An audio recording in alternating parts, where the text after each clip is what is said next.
Yeah. Want to welcome everybody to our March day before St. Patrick's Day presentation program meeting.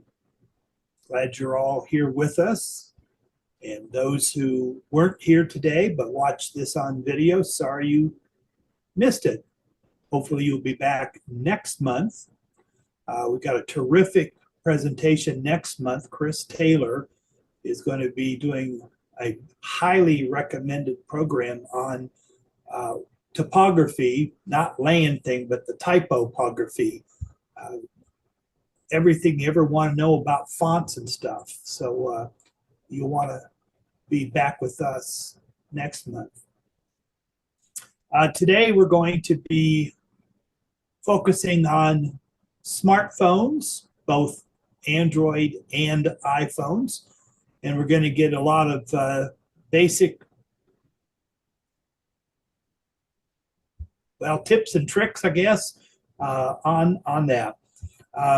Our presenters today are what we call Geeks on Tour. It's Chris and Jim Gould, and they've been computer instruction people for years. Chris is mostly the teacher, and Jim is the technician, and they've been married a long time and had a business together. They got their nickname Geeks on Tour because they got a RV and then they would travel all over the country, stopping off at RV parks and stopping off at computer clubs. And while they were at RV parks, they would do actual presentations. If they had some kind of a hall there, they would do that. They have their own online service, geeksontour.com, where they have weekly sessions, and they have a huge library of videos for tips and tricks and everything. And they're going to mention that they're going to be expanding their name on Geeks on Tour to Geeks on World Tour, because they are getting ready to set off next month on a 7-year cruise around the world a number of times, I'm thinking, in 7 years. And they'll be continuing their regular schedule of videos and presentations from out on the high seas. So they're going to be sharing. Chris is a diamond level instructor, I guess you might call it, with Google and all of the Google photo apps and stuff like that they have.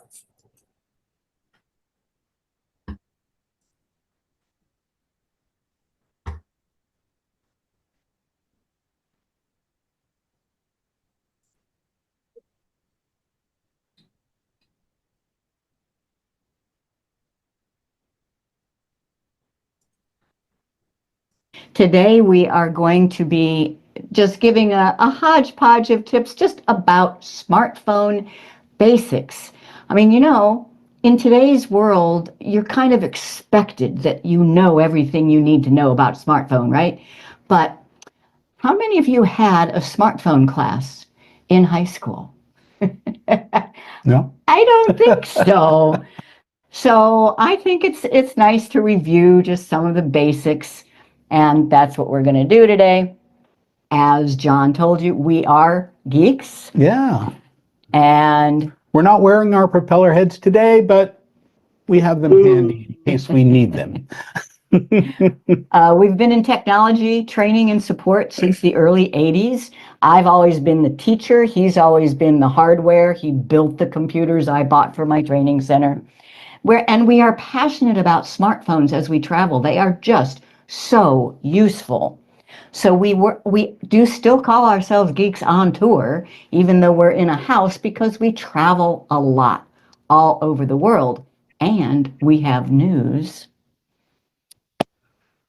We'll soon be the Geeks on World Tour. See our newsletter, and there's a sign up and a QR code on a couple of slides here. We are going on a world cruise around the world. It's going to start for us in April, and we'll be posting from We are. wherever we happen to be. It's called a residential cruising. We're selling our house, buying a cabin on the cruise ship, and our expectation is that we will be on board for 7 years. Can't wait. Yeah, I'm ready. And it has good internet. It has Starlink, good internet on board, so we expect to continue doing our stuff. Can't stop now. So all of our content is collected on our website, geeksontour.com. If you go there, you can click on, there's 3 menu items, our YouTube shows, blogs and news, and tutorials. Pretty much all of our educational material are under those 3 menus. What we're going to do today is some tips about smartphone basics, a little bit about smartphone photography, and whatever else comes up. You can see these slides and you can download our checklist by going to our website and the classes page. I want to show you that. So if you go to geeksontour.com and scroll down a little bit. Oh, here's the newsletter we talked about. You can click on the newsletter and see what our plans are. Click on classes. Whenever we give a presentation to a group, we call that a class. So you just look through the list. This is February 22nd, APCUG, Saturday Safari. And you will see what we're doing here. Here is the checklist that we're going to talk about in just a minute. And then here are the slides that we're going through. So, and that's available to you at any time. You know, all these things that we're going to be showing you. So, what is this checklist? Oh, first, I can't see everybody, but with the screen I see in front of me, I can get a good idea. How many of you have Apple iPhones? Just literally raise your hand. I'll see it on the screen. So I see a few, Yeah, most of them aren't showing their camera, yeah, so I won't know, but I see a few. And okay, how about your virtual hand? How many will that? If you know how to raise your virtual hand, try that one. That's Apple. And that's Apple iPhone. Okay. Well, that gives me an idea. And then how about Android? Now you have the trick that you got to tell those Apple people to lower their hand. To lower their hands. Oh, you're right. You're right. Thank you. Thank you, John. To lower their hands. So Android. Well, this isn't. Next time, Judy, remind me to have you create a poll so that we can really see this beforehand. I should have thought of that. All right. So my bet from just what I am seeing here is that it's about equal. You know, half of you are iPhones and half of you are Androids. So that's what I'm going to go with. And I have both.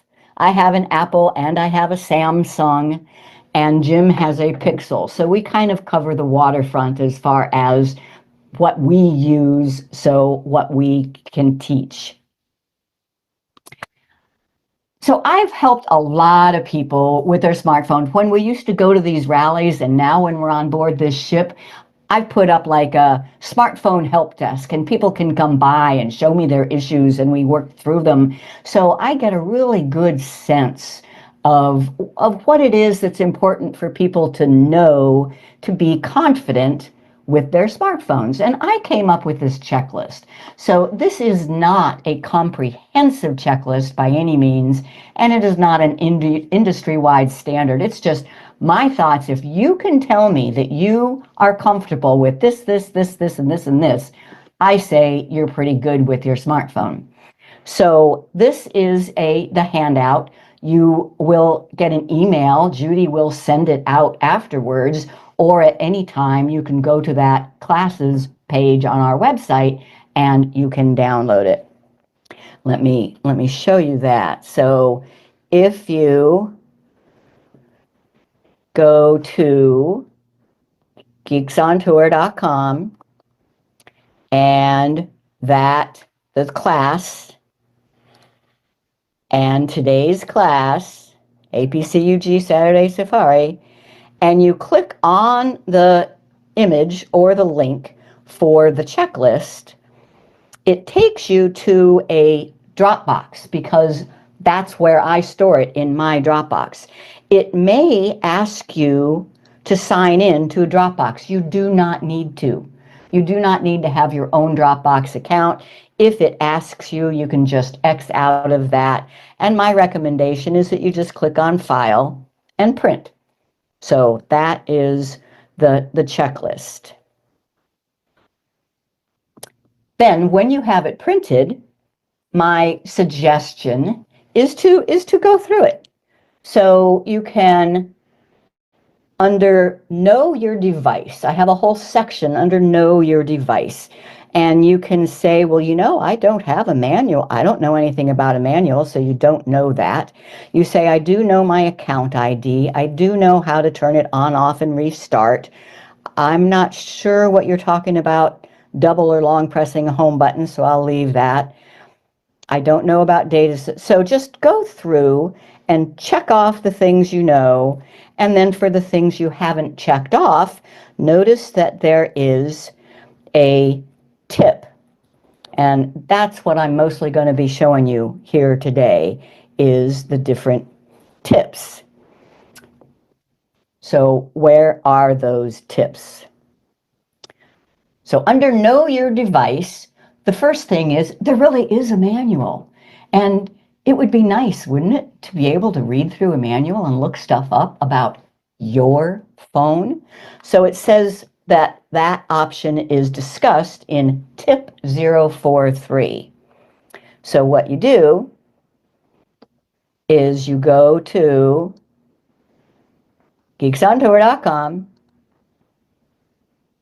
and there's a way to get to it through the menus, but I've made it hopefully very easy. All you have to do is add a slash and tip 043 and enter. And here you go. So we have over 900 tutorial videos. We have hundreds of articles. We have, nearly 300 of our YouTube shows now. There's a lot of content on our website.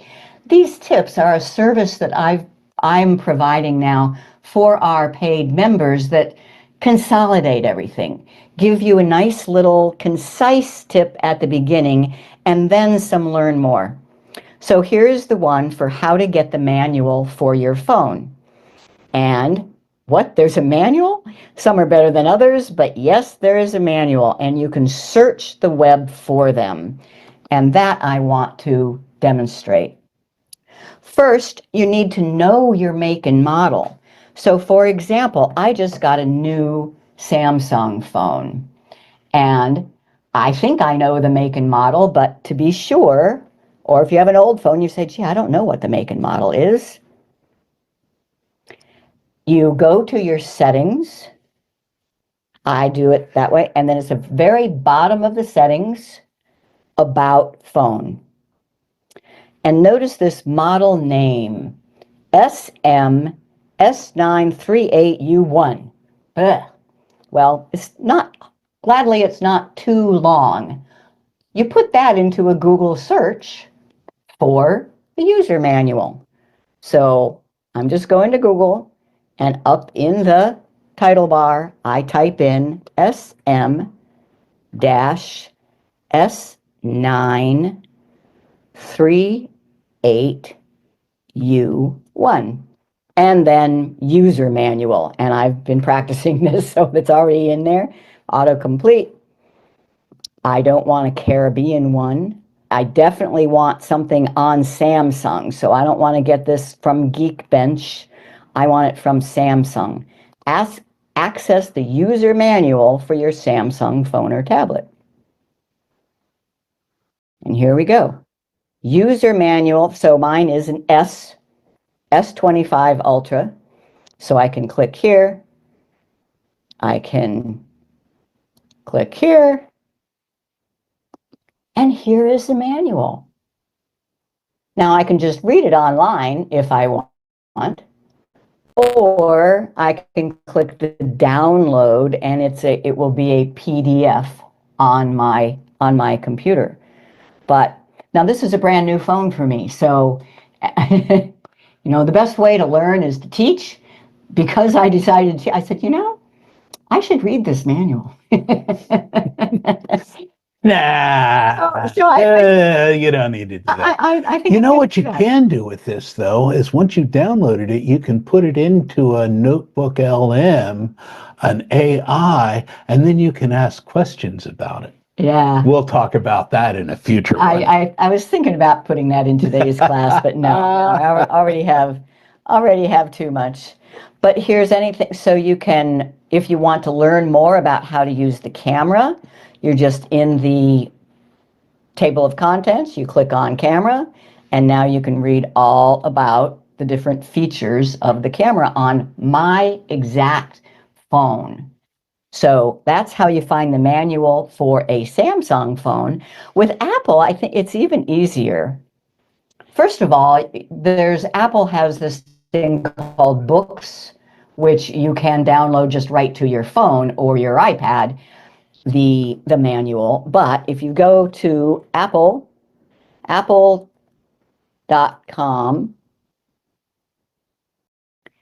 and then support and find, so I have an iPhone 14 Pro and I want the user manual.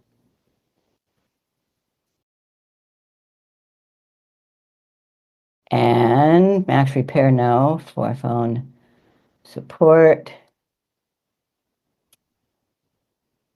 And here is the iPhone user guide for the iPhone 14 Pro.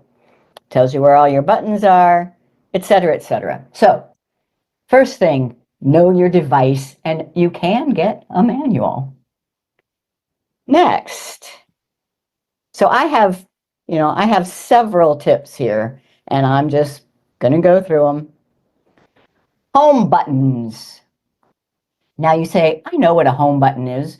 Well, they don't make phones with real home buttons anymore, so how do you do it? And a home button can do more than one thing. So let's go look at tip 071.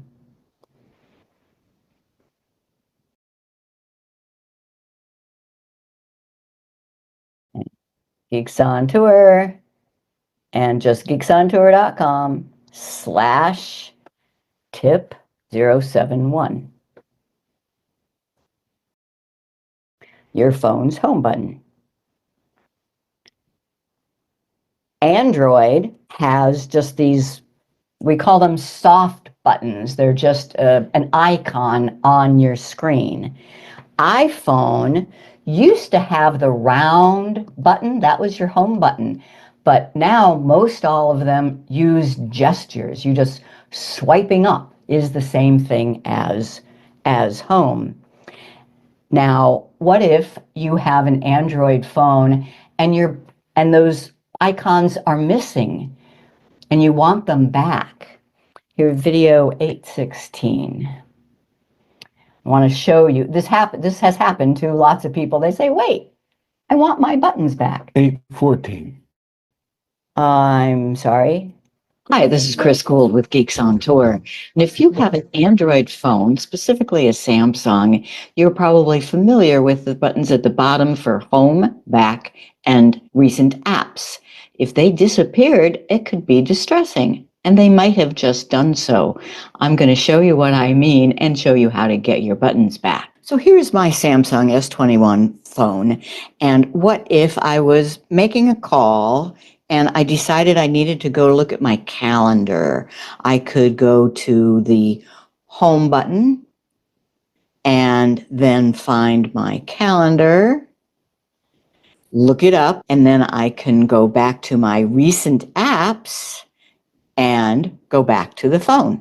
But what if those buttons aren't there? So here's my same Samsung phone, S21 Ultra.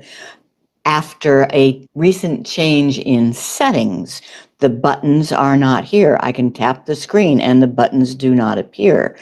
What you do is you just swipe up from the bottom. So I'm on the phone to go look at my calendar. I'd swipe up, swipe up again to get to the main home screen, look it up. Now to get to my recent apps, I have to know to swipe up and hold in the middle. And then, what if you don't like that? You want your buttons back. That's a setting. Go into your settings, and it's under display. It's called navigation bar. And instead of the swipe gestures, you can put the buttons back. Yay, buttons are back.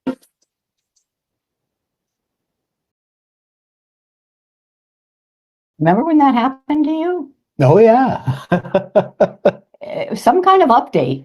Yeah, and I hate but you have to do updates. You just Absolutely. have to know what to do when they change When things on things you. change, yeah.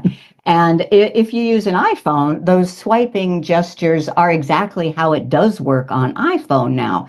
And maybe you switched over to Android and you want them to be in those gestures. You can do that with the settings that it just showed.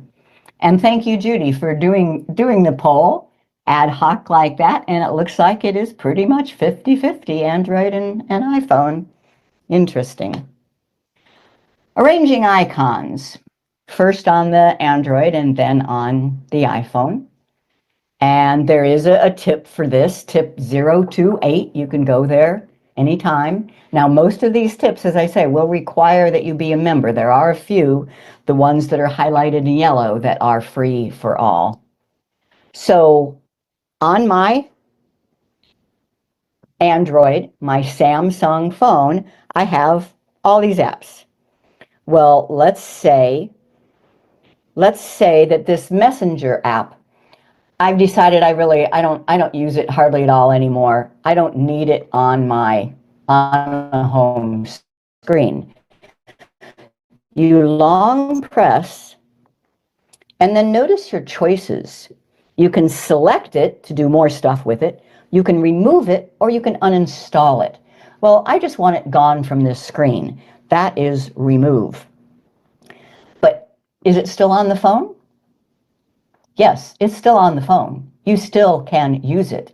If you swipe up to see your all apps library, Messenger is still there, right there. And you can use it from there.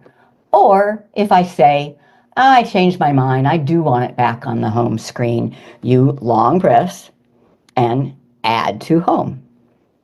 And now it is back on that screen. What if I say, I use it so much that I want it on my number 1 home screen? I mean, this one, that's my number 2 home screen. I just touch and hold and keep holding until it's kind of attached to my finger. Then I bump up against the left and drop it off now it's on my number 1 home screen. So those are the ways that you can remove icons and move them around. And then you should also know how to make folders. Like I have all of my Google apps only taking up 1 square of space on my home screen, but it has all my apps in there. And there's another video and information on that tip on how to do that. But let me go to iPhone, because there's also been a change that I don't remember which version of iOS this happened with, but so let's say that I don't like Evernote being on this screen. I don't use it hardly at all anymore. It works pretty much the same way as the Samsung does. I just long press and it says edit home screen. I need to edit this. Or remove app. I tap on remove app and then it says, do you want to really remove it?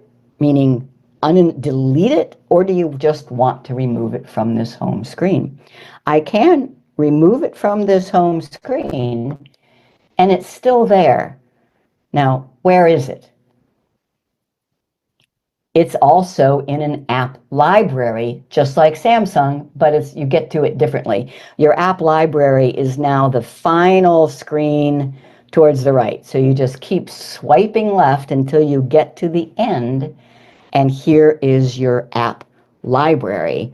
And you could find Evernote and put it back. You have to know what kind of category it is. Utilities, it's probably a or you'd swipe down and you can get it alphabetical. There's Evernote. Long press and open it, and you can put it back on the home screen. If you find it in here, information. Hidden? No, Other. not hidden. Other? Is it news? Other? No.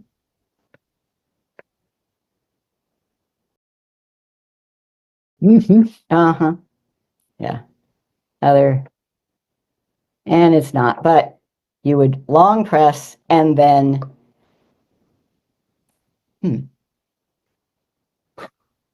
okay, well, you can put it back on your home screen, promise. But you have to know where it is. Yeah, you have to know where it is first.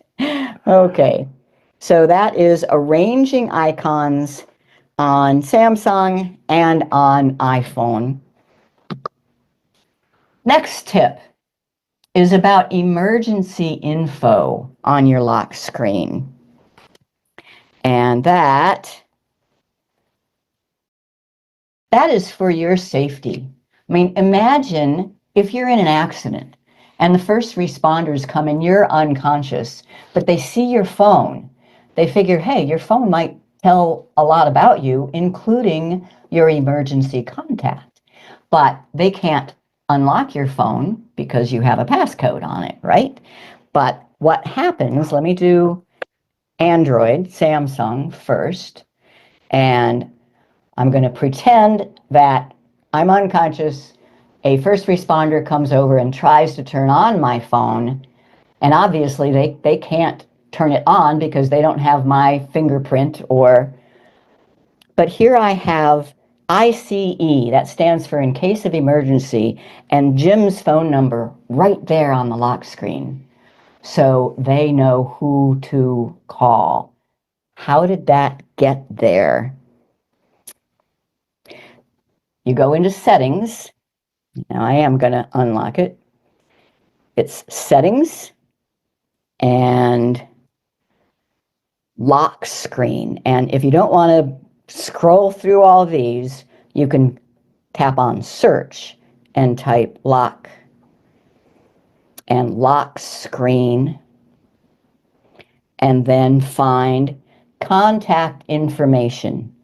Whatever you put here, show information such as your phone number or email address on the lock screen so you can be contacted if you lose your phone. Obviously, you don't want to put the phone number of this phone. There's a hole in that bucket. So you put somebody else's phone that you know can know what to do. So that's Android. On the iPhone, it's a little bit more complex. But same idea. Pretend you're unconscious and the first responder sees your phone. They can try to turn it on and they can try to go into it, but it's looking for my face. If they can't show it my face, then it needs the passcode. And it must have seen my face even though I'm way over here.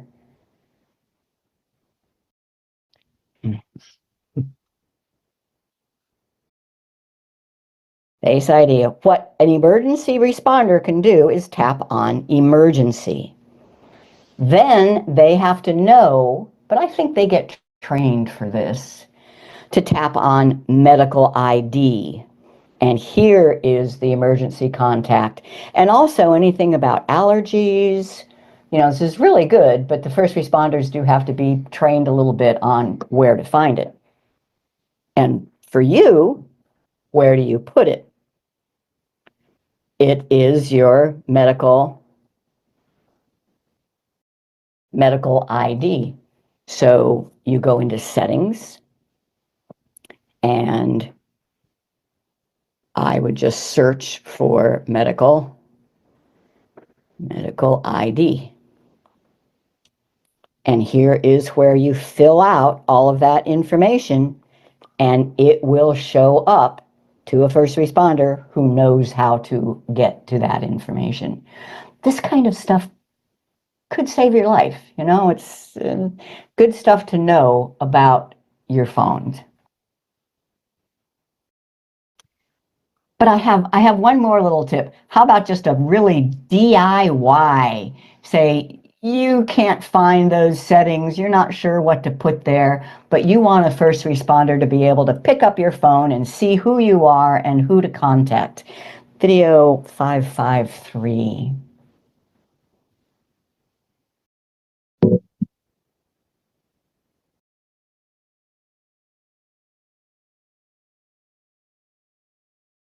Changing your wallpaper.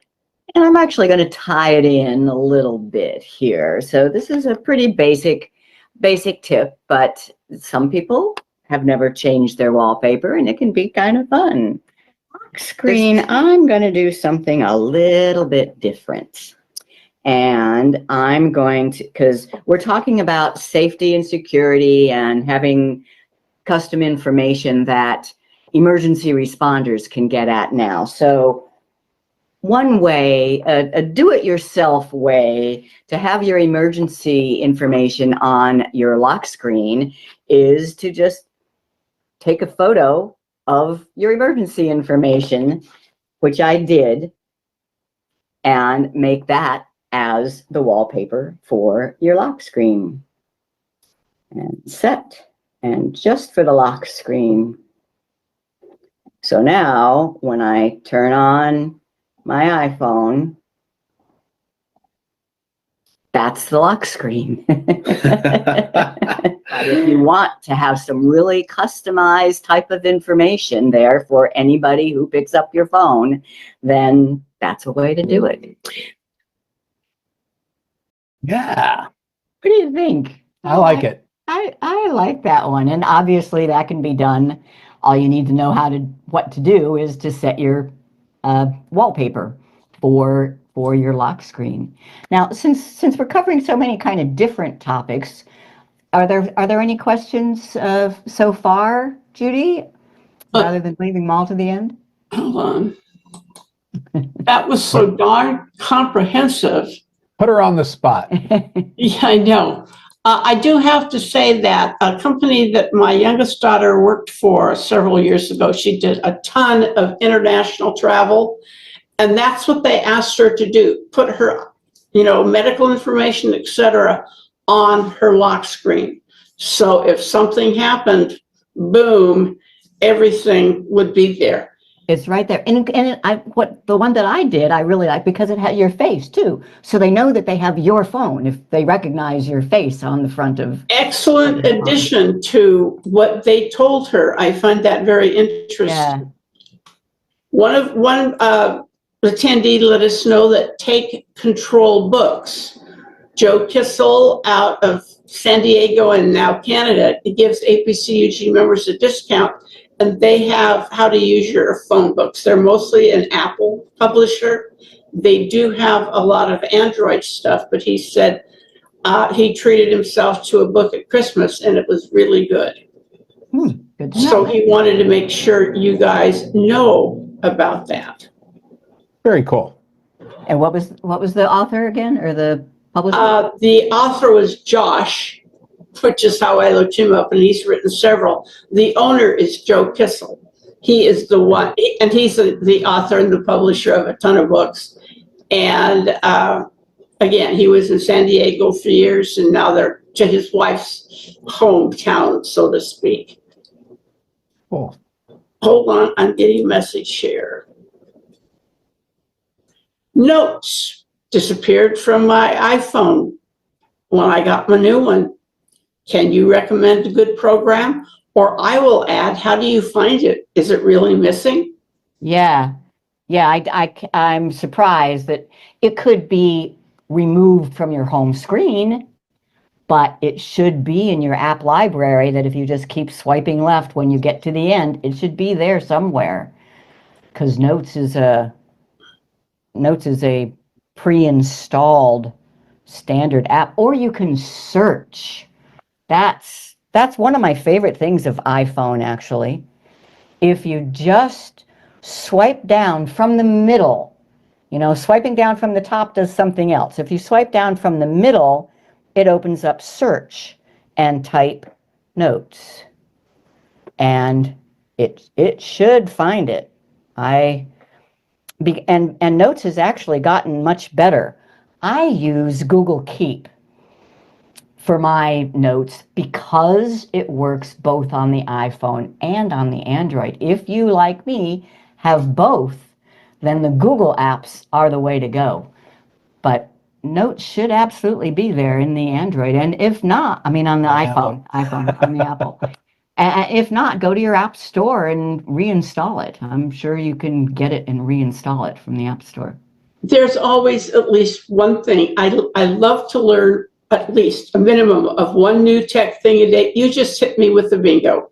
I have been starting to use the Google, and I thought, I got an iPhone, and I'm a Pixel kid, but I went to iPhone because that's what my whole family used. So I thought, why be the outcast, blah, blah, blah.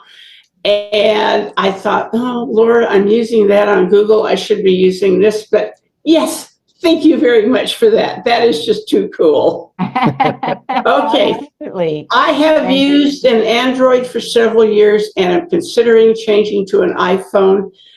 Can I set up the iPhone before I cancel the Android? So she's going from Android to iPhone. Android to Apple. Okay. Yeah. So she wants to set up. She wants doesn't to want be to able lose to her old phone. She wants to, put them side by side and set up her iPhone to match what she's got here. Or can you just transfer everything over? Can you transfer? That's my question. Well, once again, I don't care which phone you use. If you use Google Apps, it's a piece of cake. You just install the Google Apps. All the data is in your Google account. It doesn't matter what device is in your hand. Now, if you're using, for example, a Samsung app, that's not going to go onto your iPhone. So there's that. But if you use all Google Apps, I don't think there is a transfer like with the Samsung Smart Switch that transfers from one Samsung to another. I don't think you can do that between Samsung and iPhone. But all you have to do is install the Google Apps, tell it your account, your Gmail address that you use, and then everything's on your iPhone that's on your Android.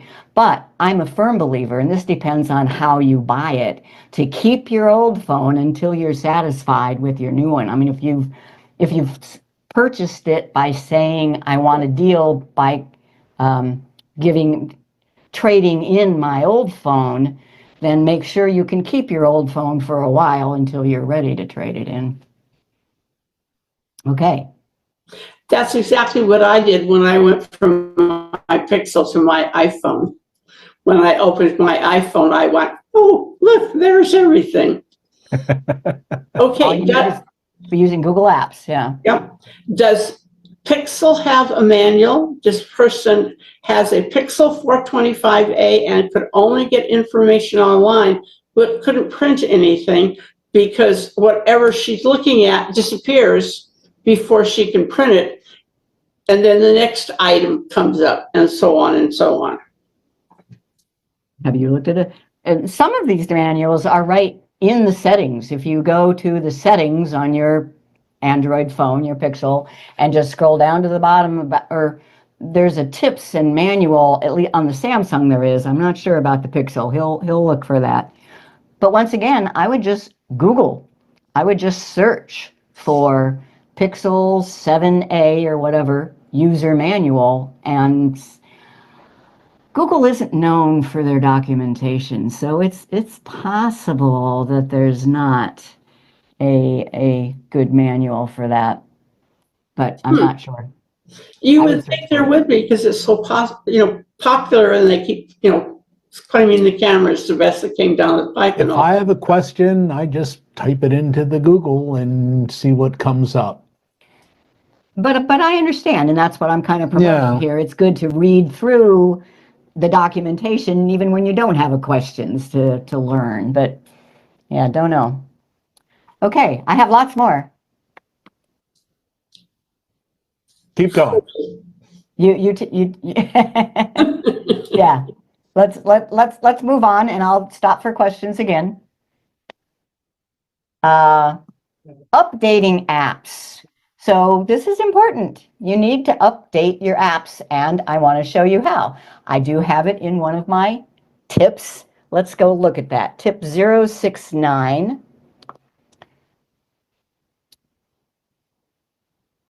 So I go to geeksontour.com and tip 069. Ruh-roh. Oh, just a typo in the address bar. Tip 069. And it tells you on iOS, you open the App Store, tap the account button, and scroll down to see your apps. On the Android, you open the Play Store and tap the account button, then manage apps. So let me show you this. I'll do iPhone first, since that was first on the list. And App Store. All your apps, you get them from your App Store. And I like to do search. There's my App Store. And the account button is this circle in the upper right that would have your face or your initial, something that's your account. And then if you just keep scrolling down, you will see all the apps that need to be updated. You could click update all, or you could go to individual ones and update. And I obviously haven't done this for a while. My bad. You should update all of your apps. And that'll take a bit. So see how it's going around there? It's updating the first app, then it'll update the second one. I'll put that away. On the Android, it's called the Play Store, is where you get your apps. And I have it in my Google folder, Play Store. And then you start the same way. Tap your account button in the upper right. Then manage apps and device. And manage. And it tells you that updates are available. These are the 3 that need to be updated. And I could check them all and update. Very important to do. You know, what are updates for?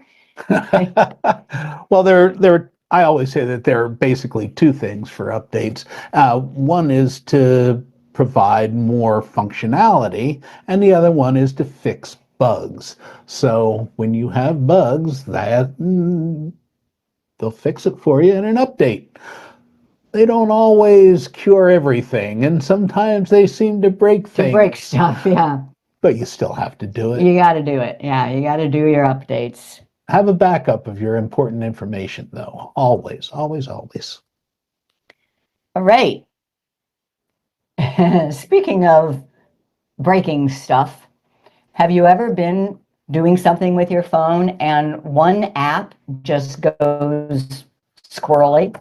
It doesn't work. You tap a button and it doesn't do what it's supposed to do, or it does nothing. We call that a misbehaving app. And you want to know how to force quit it. And both iPhone and Android can do this. And I have a pre-recorded segment, number 738.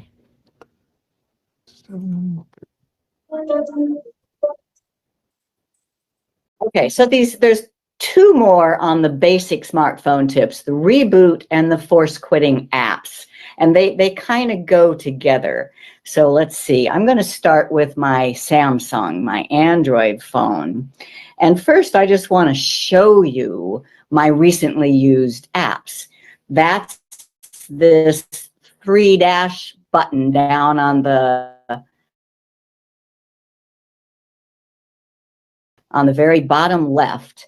When you tap that, you see all of the apps that you have recently. People think that it's important to do a close all to clean this up. It is not. And people have gotten into fights over this, but I've done a lot of research, and it's not like a computer. These aren't taking up processing power. They're just placeholders. So actually, if you close all the time, you're slowing down your phone because it doesn't have the shortcut placeholders available. That said, there are some reasons to use this. But first, I want to show you rebooting. I'm going to hold down on the power button, also known as the side key, and I'm going to choose restart.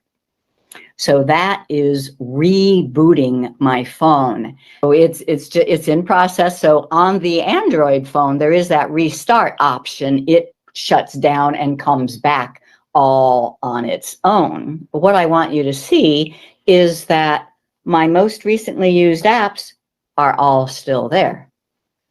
So reboot did not clean them off. Why?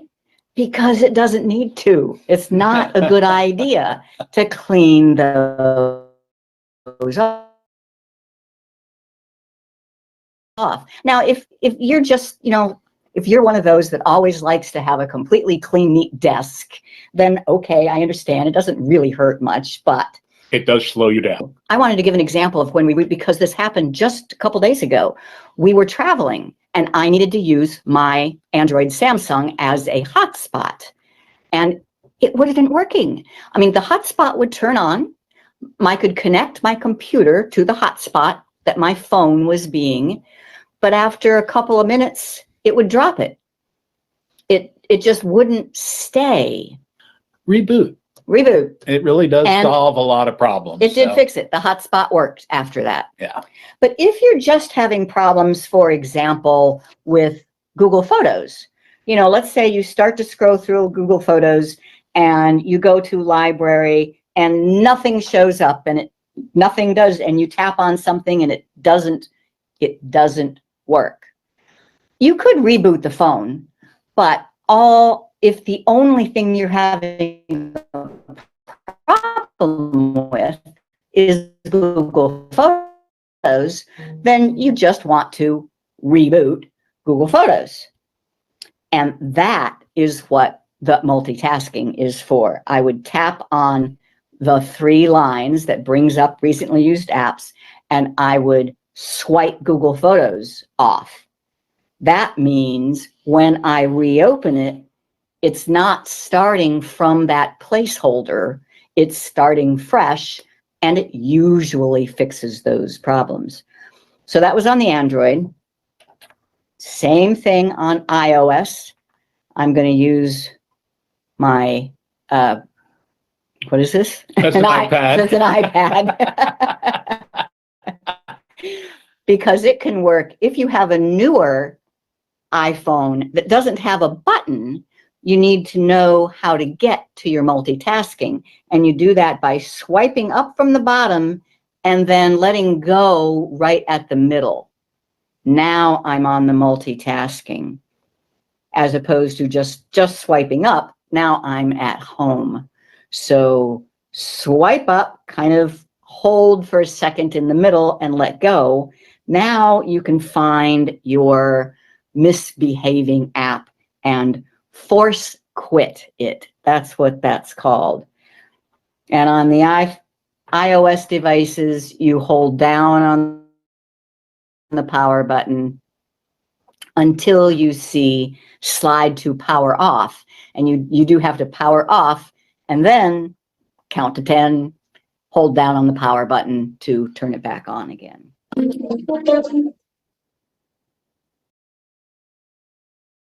Next. I can just keep throwing these out all day long, you know, got so many of them, but you'll get that checklist Right. and you can look them up yourself if you so desire. Scanning QR codes. Couple of points here. First of all, I'll bet most everybody here does already know that all you need is your camera app to scan a QR code, because QR codes have just popped up all over the place ever since the pandemic, when they didn't want you to have to touch a menu. They just posted a QR code, you scan it, but you need to know how to scan. Just the camera is all you need. There are other ways. There are lots of ways, actually, but just the camera is all you need. You don't take a picture. You just focus on the QR code. Something will pop up when it understands what the QR code, and you tap on that. But so you all know that. Let's say, though, that you're helping a friend and they say, ooh, I don't know how to scan a QR code. And you show them to use their camera and it doesn't work. What do you do now? There's a setting. So I just want to show you that both iPhone and Android have a setting that allows the camera to scan QR codes, and it must be on.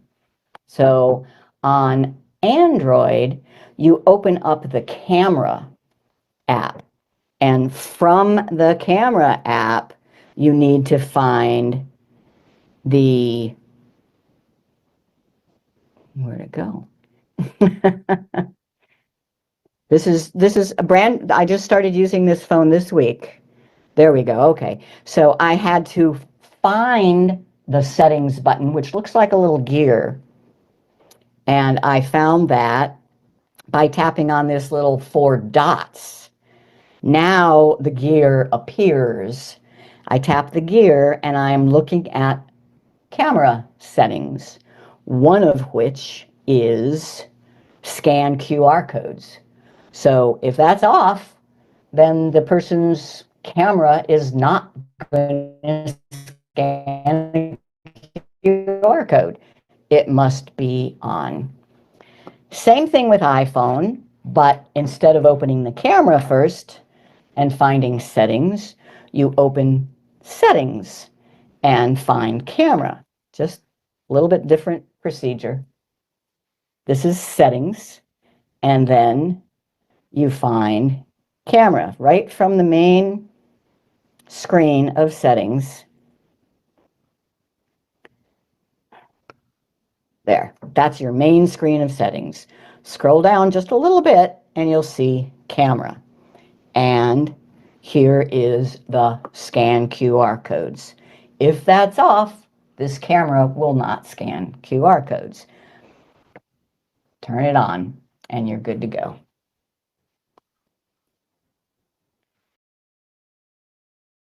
Screenshots. Once again, there's another tip. Tip 024 and 023 to show you for both Android and iPhone. There are several ways to take screenshots, but almost always the 2-button approach works. By 2 buttons, I mean I call it the power button, the one that's on the side, because that is how you put your phone to sleep, you turn it on, you hold down and you turn it off. But it does other things. So it's now being called the side button or the side key. And so it's on the iPhone, it's the side key and the up volume button, which is on the other side. So side key and up volume button, hold them down, let go. When you see it blink, it means a screenshot has been taken. Android, it is the side key. And on this one, the volume is on the same side, but it's the volume down. So I have to press the side key and the volume down at the same time and let go. Oops, see now I didn't, it's a little bit tricky. Volume and side key once, there. You see a little click there. And there are other ways. If you go to that tip 024 and 023, you will see some what I think are better ways, but those 2-button technique works on every phone I've ever tried. That's screenshots. All right, just a couple of camera things and then we'll be finished up. So smartphone photography. You have the best phone, the best camera ever made in your pocket. But that's key. It's in your pocket. So those lenses are getting dirty, especially the selfie lens. Now, these lenses, if you're a photographer at all, you understand that these lenses need to be cleaned before you take a photo. But people often don't realize that when they're taking a selfie, it's just this little bitty dot in the top of the screen that is the camera, and you need that to be clean. So rule number 1 of good smartphone photography is clean the lens. I try to clean the lens every time I take a picture, period. Because you can fix a lot of stuff, you can't fix the dirty lens. Oh, and I just love this one. I think this is my favorite feature of my Samsung, of my Android phone, because I take pictures a lot. And let's say we're driving down the road, and I might even be on my phone looking at email or reading some news or watching a YouTube, and I say, oh, there's a picture I want to take. How much fumbling does it take to go to your home screen, open the camera, get ready? All you have to do is double press the side button. Show them video 857.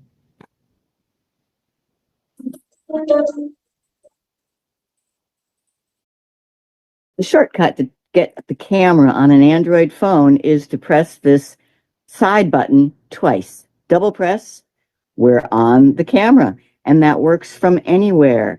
The phone can even be asleep.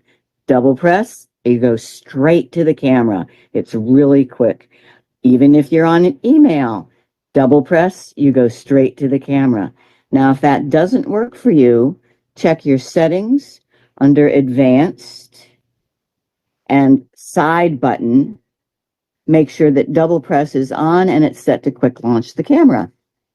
Double press. So quick and easy.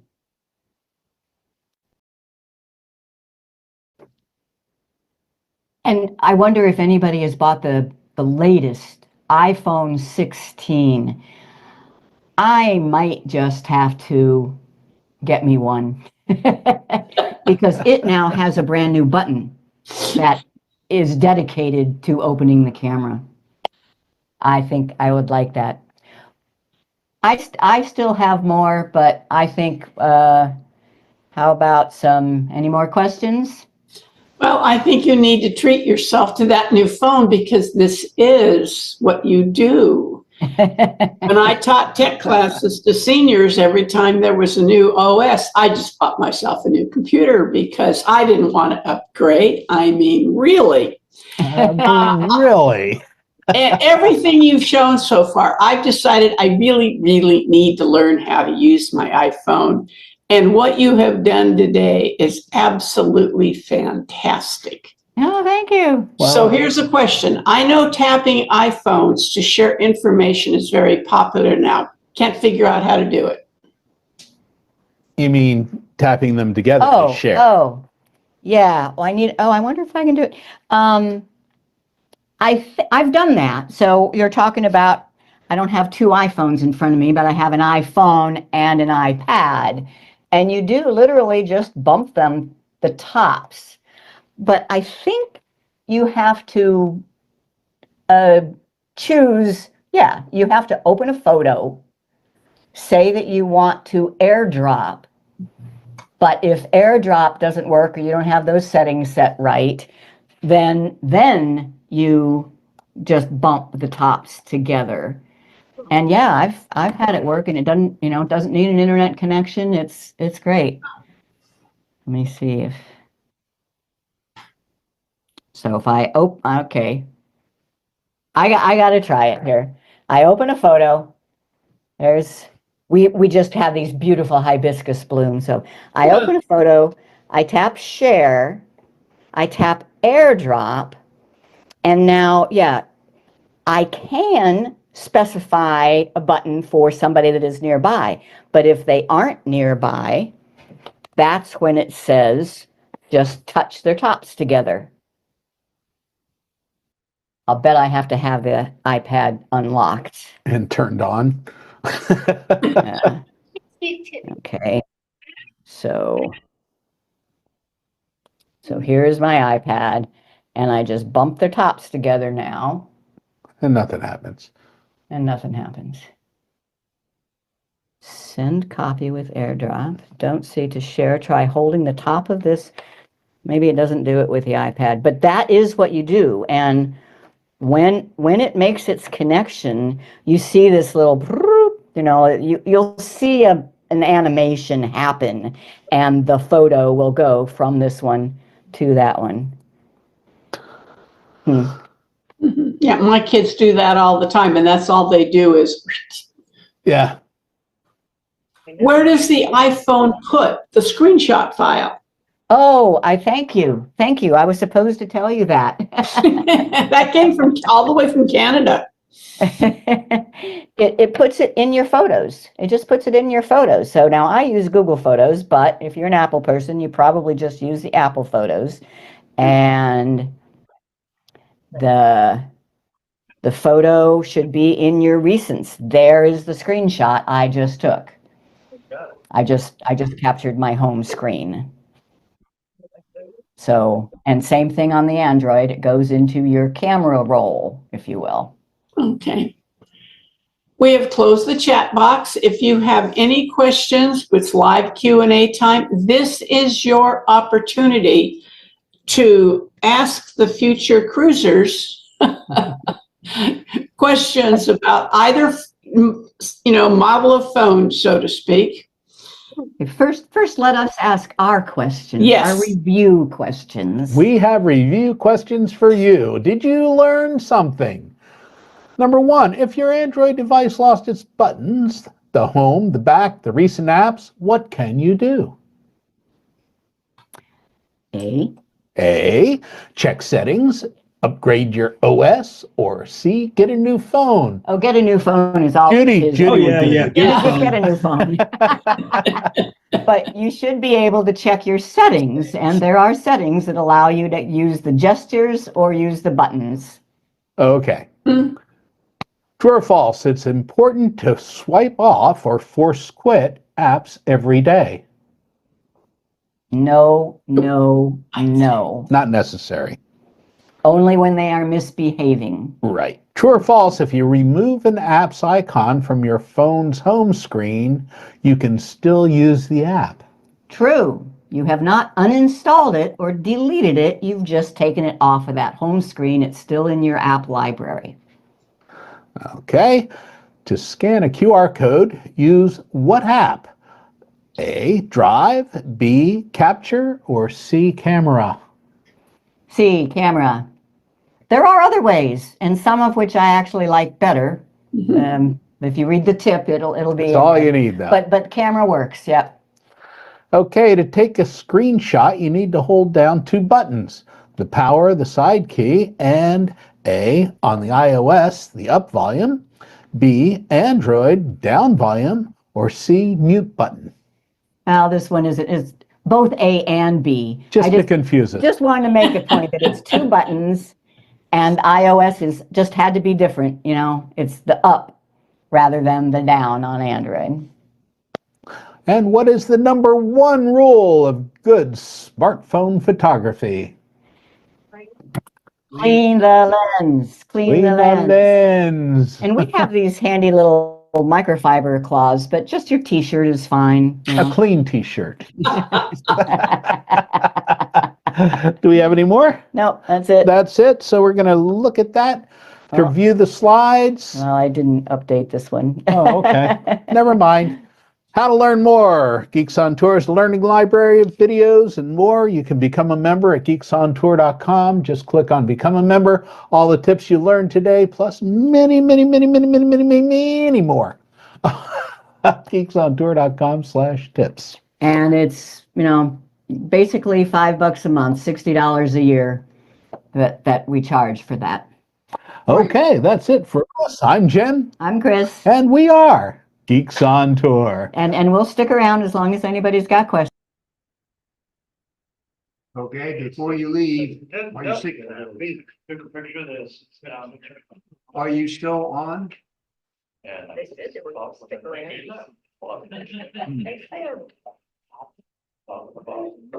Greeks on Tour, are you still on? I think they're mute. I think they're, They were never here. okay. Well, we had a question that pops up occasionally is how do you transfer videos and pictures from your iPhone or whatever to a computer? A lot of people want to do that. Well, we're going to have that as an open question for the people who are here in attendance because our computer club is a group that members help members. Okay, I got it. that's the question. Orbinator. All you have to do is hook your phone to your computer. Yeah, using a USB cable. Yep. The same cable that you use to charge it, just plug it into your computer and your computer sees it as a drive. And then you could go to your folder and copy it to your computer folder. And there's an easier way too. If you have your photos on your phone backed up to Google Photos or Apple Photos, you can log into your iCloud account or your Google account and download them from the website. Or I happen to, in your iPhone and even in a digital camera, there's a folder called DCIM. That's Digital Camera Image Memory.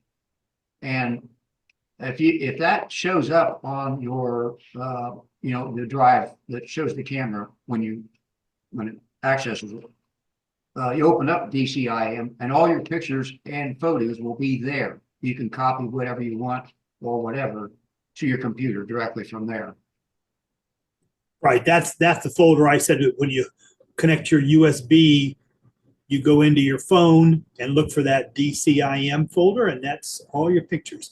But I think that Adam has the best answer is that this being March, backup month, all of your pictures and videos should be backed up to a cloud service, and then it's just very simple to download it from your cloud service to your computer. Yeah. And the backup should be automatic. It shouldn't require Correct. you to have to remember anything. Yep. And that's one good thing about sticking with Google Photos or, the iCloud backup is that it's native to your phone, it's automatic, and it's easy to pull them down from the website on your computer.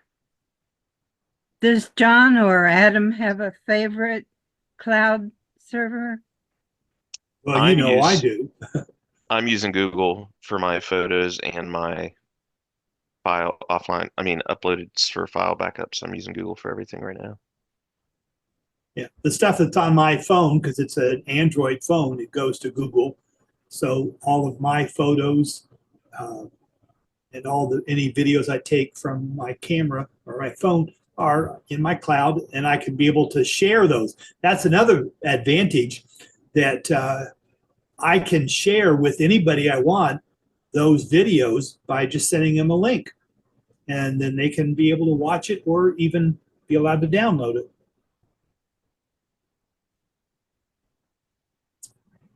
But the iPeople do the same thing, but I can't comment on that because I don't use that. They do the same thing, they just don't do it as well.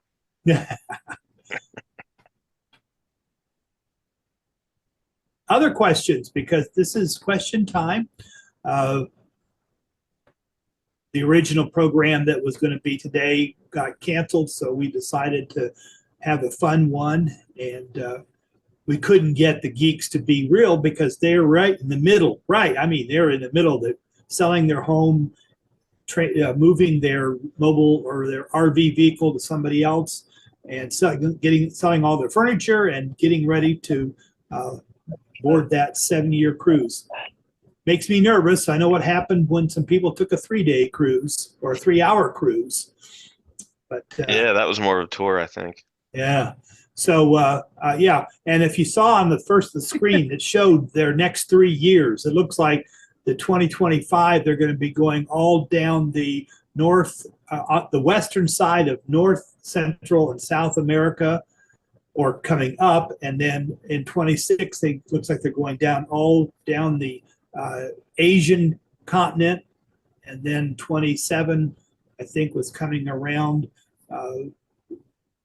India, Africa, something. You have to look at that. Go to their website and the maps there. All right, back to questions on phones. That's what we're here for. I'm glad to see so many people here, and I'm sure that Mary Frances is mad at me because she probably wanted to ask some questions, and then she couldn't get her mic on, and then she finally realized, oh, they're not really here. All is well. But if you have a lot of questions and stuff, for $60 a year and have access to all of their special presentations, all of their video libraries for all that information, because they have stuff that they do live shows for members only and stuff like that. So go to the geeksontour.com and check out that. And $5 a month for all that, phone information is probably good, since we don't have anybody in our club that's willing to host a phone help desk. So you'll have to pay $5 a month and get some expert help.